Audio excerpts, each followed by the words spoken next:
nous sommes inquiets sur les changements qui est à l'œuvre dans la relation qui est établie entre vous, la majorité, les agents, enfin entre le haut management, on va dire, management, et les agents. Depuis plusieurs années, et notamment en particulier depuis la mise en place de Proxima, cette relation, elle se dégrade.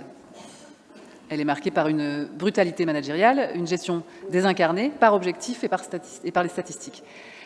Et de fait, aujourd'hui, beaucoup de personnes témoignent d'un climat de suspicion et de pression qui domine sur les agents, comme si le H de ressources humaines avait été oublié. Alors ça se perçoit dans certains aspects, notamment le durcissement des mesures telles que les sanctions en cas d'absence injustifiée qui sont mises en œuvre de manière aveugle, sans dialogue, ni prise en compte des situations personnelles. Même s'il est entendable de ne pas laisser se développer des absences injustifiées, il nous semble que la manière dont on peut considérer la situation des personnes reste possible. Et il y a même, sur ce point précisément, l'établissement d'un principe de rétroactivité, puisque certains agents en CDD se seraient vus opposer le non-renouvellement de leur contrat, alors même que leur implication et la qualité de leur travail sont reconnues, au prétexte qu'ils avaient eu une absence injustifiée il y a plusieurs années.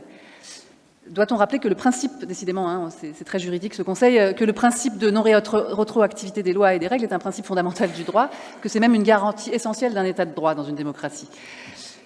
Autre exemple d'une gestion désincarnée, la gestion donc des agents en repositionnement qui ont été mis en difficulté, qui se retrouvent à domicile et qui sont en attente de retrouver un poste.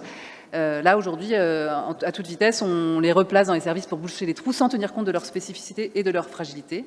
Cela ne nous semble pas acceptable. Autre aspect de cette gestion brutale, la consigne qui est donnée de ne plus reconnaître les accidents, ou de reconnaître à minima les accidents de travail et de trajet.